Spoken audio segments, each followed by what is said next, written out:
Olá para você que nos acompanha, seja bem-vindo aqui à TV Assembleia. Está começando agora o programa Entrevista. Nosso convidado neste programa é Eduardo Jorge, que em outubro pretende disputar as eleições para presidente da República pelo PV, o Partido Verde. Muito obrigado pela presença. Eu começo a entrevista perguntando, essa candidatura do senhor lá em outubro, é para divulgar o partido, as ideias do partido? É para reforçar o nome do senhor? Claro que o senhor já foi deputado várias vezes. Qual é o real motivo? Em fevereiro desse ano, a direção do Partido Verde avaliou que numa eleição de primeiro turno, segundo turno, a natureza do primeiro turno é você oferecer o máximo possível de opções ideológicas e políticas ao cidadão. Eu fui deputado constituinte e nós votamos isso lá. Então, você não pode, no primeiro turno, obrigar o cidadão a votar já no menos ruim. Eu sou um cidadão, uma cidadã que quer votar num partido que defende o desenvolvimento sustentável como um programa da forma de produzir, de viver, de ter agricultura para o século XXI, diferente da forma como o capitalismo e o socialismo se desenvolveram no século passado, onde a economia mandava em tudo, era uma ditadura da economia. Agora nós queremos equilibrar a economia, a justiça social e o respeito aos limites da natureza. Isso é uma coisa muito nova. E o PV que encarna isso, né? Então, no primeiro turno, né, a gente precisa dar chance ao cidadão, né? A cidadã que quer votar no candidato verde do desenvolvimento sustentável, de votar. E não obrigá-lo já no primeiro turno a ir para o menos ruim. Agora, no segundo turno, ninguém sabe quem vai. É claro que tem 3 grandes candidaturas, todo mundo está vendo, o poderio, os grandes grupos econômicos que estão os apoiando, mas a eleição é assim, você sabe como começa, mas nunca sabe como termina. Então nós vamos para o primeiro turno e se formos para o segundo turno, vamos agradecer ao povo e disputar. Se não for, nós vamos orientar qual dos dois que foi levado pelo povo ao segundo turno mais se aproxima de nossas teses. Não vamos fazer, como em 2010, uma coisa muito errada que o PV fez, de no segundo turno se omitir.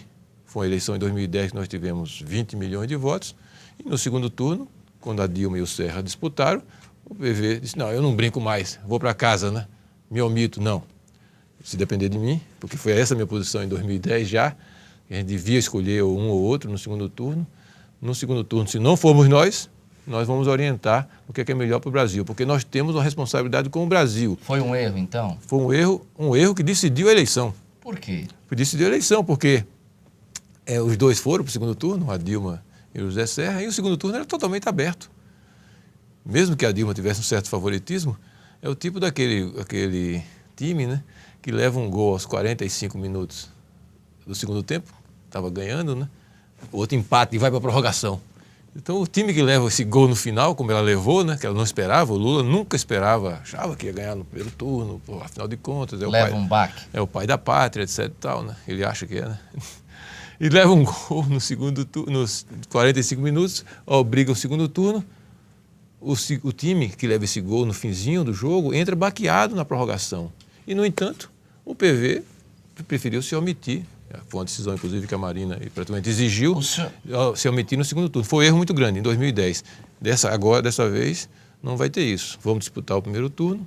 Se formos para o segundo turno, muito bem. Se não formos, nós vamos influenciar, sim, o segundo turno, porque a gente tem interesse como o Brasil vai ficar nos próximos anos. Então, a política não é para os partidos é que é para a nação, para ajudar a nação, que é o local onde nossos filhos vivem, né? Eduardo Jorge, como é que seria aquele equilíbrio que o senhor falou ali no início? Essa que é a química nova, que o PV foi o primeiro partido que falou nisso no mundo, há uns 30 anos atrás, lá nos idos de 1968, 69, no mundo todo. O PV é uma corrente internacional. Está na Alemanha, no Canadá, na França, na Austrália. E nós fomos, e no Brasil também, que viemos, quando nossos exilados voltaram da Europa, trouxeram essas ideias novas na década de 70.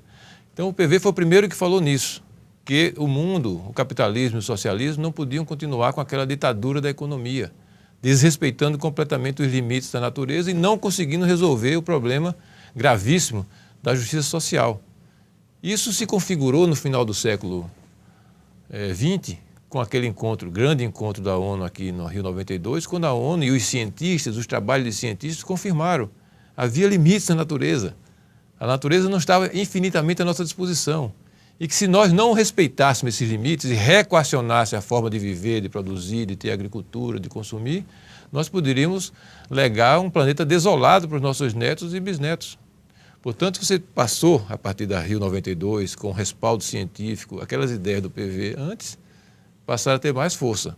Equilibrar a economia, a justiça social e os limites da natureza. Não é fácil, não é fácil porque... Não é fácil porque... É possível esse equilíbrio? É claro que ele não é só que ele é possível, ele é obrigatório. Hoje os políticos aqui no Brasil... Mas de forma prática, vamos dizer que amanhã o senhor venha a ser o presidente da República. Como é que o senhor implantaria isso? Então eu vou dizer que isso é uma coisa não só necessária, como é obrigatória. E vou dizer mais, que os políticos brasileiros dos grandes partidos, né, enganam o povo. A gravidade da crise ambiental é terrível. Países sérios que estão trabalhando nisso, como a Alemanha, a Dinamarca, né, dizem isso para o povo. Nós temos que mudar a nossa forma de viver. Não podemos deixar de racionalizar, por exemplo, o consumo da energia. Não podemos deixar de mudar a matriz energética. Ah, mas nós estamos viciados no petróleo. O petróleo moldou a economia do século XX, do socialismo e do capitalismo. Mas sim, mas nós vamos começar a retirar a importância do petróleo e vamos investir em energias limpas, tipo eólica, tipo energia solar, tipo energia... E a energia solar, por exemplo, o Brasil é riquíssimo e o Brasil está dormindo em berço esplêndido. A Alemanha trabalha dia e noite para substituir a sua matriz energética, deixar de lado a energia nuclear, deixar de lado o carvão, deixar de lado o gás. E o Brasil dormindo em berço esplêndido, correndo ainda na economia velha do petróleo. Então nós vamos mudar isso. Claro, não é da noite para o dia. O petróleo vai continuar tendo importância. Mas progressivamente o Brasil vai mudar sua matriz energética, se depender de nós, para uma matriz muito limpa. Mas como você falou, como é que se faz isso? Isso é um julgamento, é uma escolha, que às vezes exige sacrifício. A presidenta, o governo quer construir uma usina hidrelétrica, por exemplo, né? Tem que haver esse equilíbrio econômico, social e ambiental. É importante porque precisa aquela energia, que é relativamente limpa, a energia que vem da hidrelétrica, não é tão suja como do petróleo, nem a nuclear. Mas tem que ver a justiça social. Como é que nós vamos tratar as pessoas que estão no entorno daquela região toda, seja ele tribos indígenas que estão lá há séculos, ou seja, pequenos camponeses que estão naquela região. Vão ser tratados de forma justa, equilibrada, vão ter condição de refazer as suas vidas, mantendo as suas culturas e, principalmente, vai ter um equilíbrio ambiental, porque tem impacto. Como é que esse impacto vai ser compensado na biodiversidade da região? Cada decisão dessa é um julgamento. Às vezes é possível, e às vezes não é possível. E esse julgamento do equilíbrio ambiental, social e econômico vem para o dia a dia da sua vida. É uma coisa que vai mudar a vida dos governantes, da forma de governar, e vai mudar a nossa vida, a nossa forma de viver como cidadão, de classe média, de trabalhadores. Porque cada consumo nosso vai ter que levar em conta isso. Você faz uma racionalização do uso da energia na sua casa? Você faz uma reciclagem na sua casa para poupar os recursos naturais rigorosíssima, como é feito em outros países, na Dinamarca, na Suécia, na Alemanha, para você reduzir a quantidade de lixo que a sociedade produz e vai entulhar de aterros, e o aterro, por sua vez, vai causar aquecimento global, porque ele produz metano, que vai gerar deserto no Nordeste e deserto na Amazônia. Isso é uma decisão do governante. Tem uma reciclagem decente, tem uma redução do lixo na sua cidade de Goiânia, mas é uma decisão sua, na sua casa, né?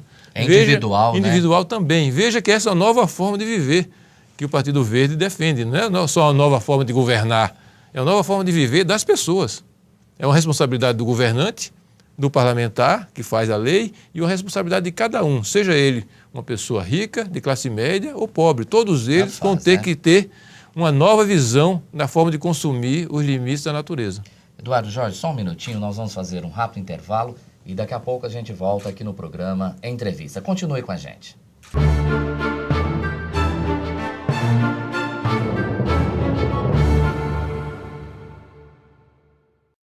Me chamo Davi Capistrano, sou jornalista e dirigente político. Em 1974, desapareci entre o Rio Grande do Sul e São Paulo. Minha família não soube mais de mim. Será que essa tortura nunca vai acabar? Pelo direito à verdade e à memória dos desaparecidos políticos. Arquivos abertos. As famílias têm esse direito. Você sabe o que faz o Tribunal de Contas da União?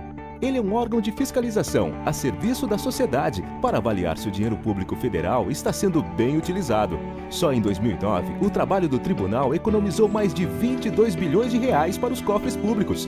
Mas o TCU quer melhorar a sua atuação e garantir mais benefícios para o cidadão. Por isso, está revendo o seu planejamento estratégico e quer ouvir a sua opinião. Participe! Acesse www.tcu.gov.br.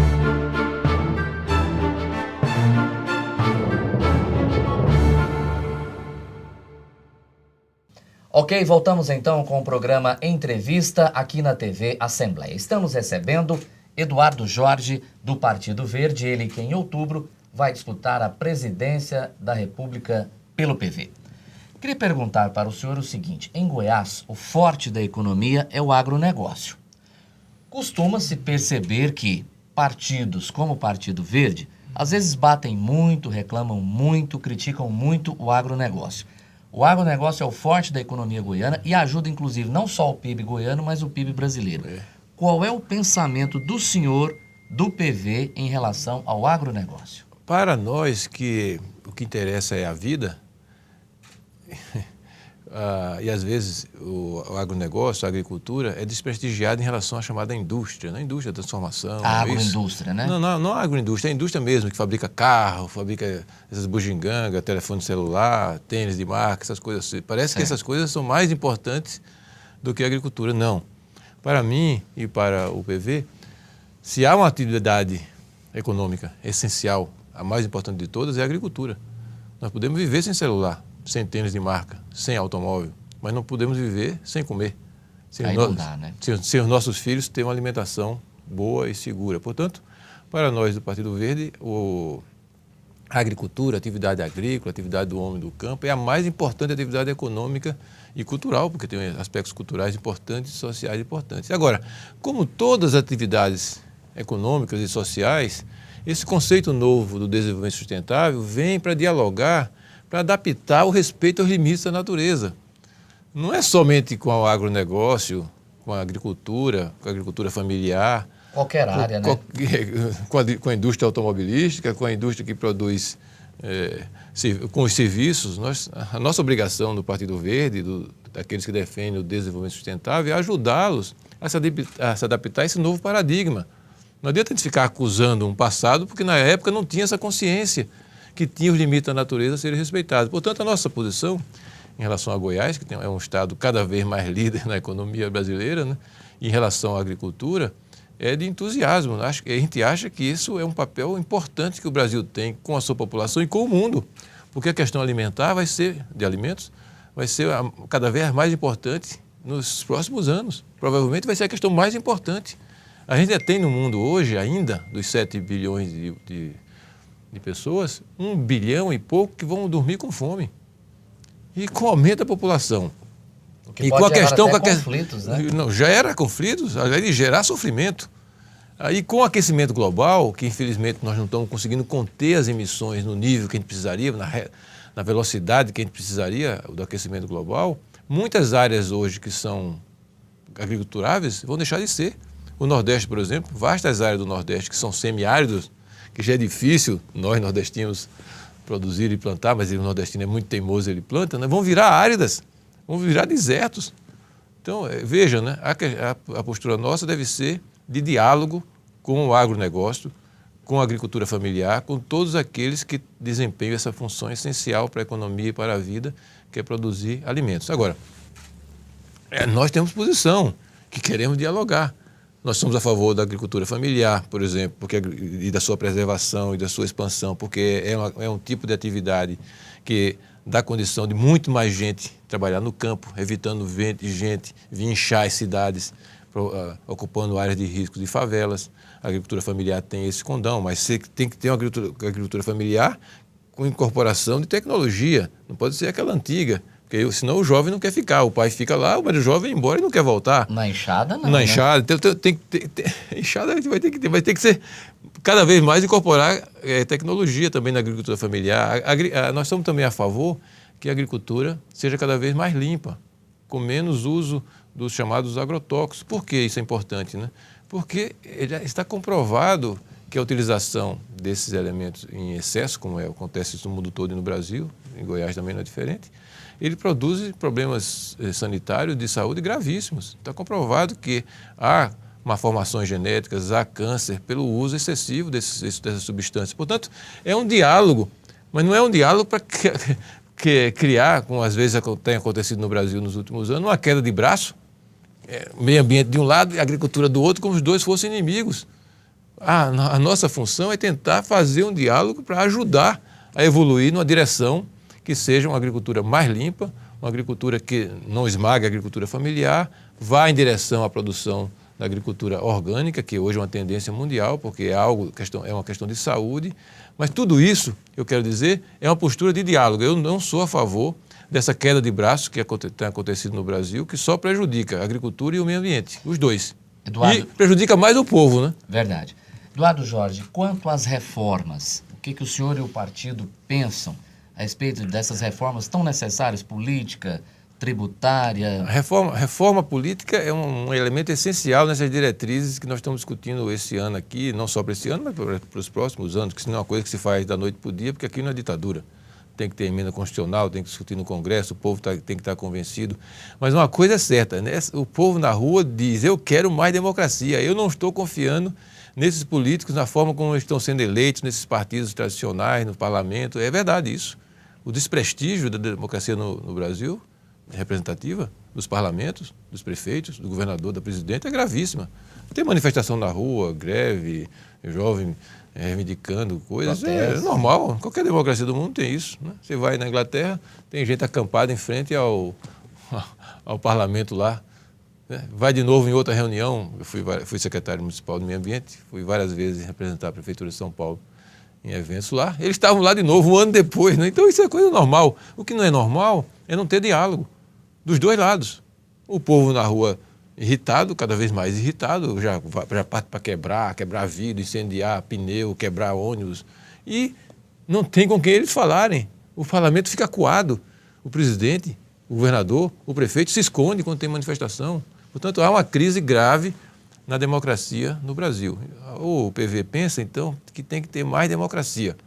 Foi muito importante a gente sair da ditadura, o povo teve melhorias muito importantes de 1988 para cá, nas várias políticas, mas quer mais e tem que ter mais democracia. Assim, nós estamos defendendo, por exemplo, enfrentar esse imperialismo de Brasília, esse presidente imperial que desmoraliza todo dia, humilha todo dia os congressos e, portanto, enfraquece os congressos e enfraquece o diálogo com o povo, porque o Congresso, o parlamento, é o local onde o povo pode dialogar com a democracia, se manifestar, eles estão lá para isso, né? Se o presidente humilha o Congresso todo dia, reduz ele aos despachantes, em busca de pequenas emendinhas para abastecer suas paróquias, que não é função do deputado, o deputado tem que pensar, num país continental como o Brasil, em grandes projetos, em grandes rumos, em grandes leis.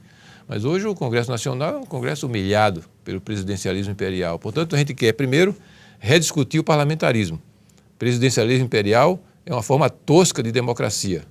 Segundo, a gente quer um sistema de eleger deputado parecido com o da Alemanha, que é o voto distrital misto, que é uma forma muito mais racional, vai baratear as campanhas, o sujeito vai fazer a campanha num pedaço muito menor e, portanto, o deputado federal, estadual é eleito, vai ser conhecido daquele entorno. Um sujeito, por exemplo, vai ser candidato a deputado em Minas Gerais. Vamos falar de Goiás, vamos falar de Minas Gerais. 853 municípios.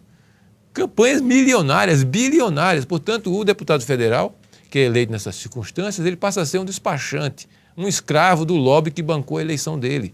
O interesse dele não é mais o Estado, o povo dele, é dar resposta ao lobby que elegeu esse deputado federal. O voto distrital misto no sistema alemão é uma campanha muito mais barata, portanto, eu que sou funcionário público, um trabalhador, um pequeno comerciante, pode disputar com um sujeito que é um industrial, que é um sujeito rico, né? Um sujeito apoiado por um grande sindicato de trabalhadores. É uma coisa mais igual, barateia e, portanto, liberta o deputado desses vínculos lobistas. E o terceiro elemento da reforma política que a gente quer para ter mais democracia no Brasil é o voto facultativo. Esse voto obrigatório está se revelando uma fonte de voto de curral absurda. O sujeito não se interessa, vai votar de última hora, vê na pesquisa quem está na frente, diz, eu vou nesse porque está na frente. Não, o voto facultativo é o voto que a pessoa vai votar porque quer. é um voto de liberdade, de consciência. Eu vou votar em você porque eu conheço o programa do seu partido, o que você defende, e vou te acompanhar depois, né? Então, voto facultativo, voto de liberdade e não voto de curral, voto digital misto e parlamentarismo.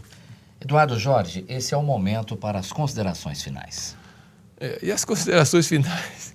Eu agradeço a conversa com vocês e tenho a esperança de que vocês ouçam as ideias do Partido Verde. O Partido Verde é o campeão da defesa do meio ambiente, é verdade, e sempre será. Mas nós falamos sobre todas as políticas públicas. Nós não ficamos presos num gueto verde. Nós queremos falar sobre educação, sobre saúde, sobre reforma tributária, que é uma coisa essencial para o Brasil, sobre mais democracia. Então, se pudermos ter chance de conversar com vocês, nós ficamos muito felizes. Com certeza.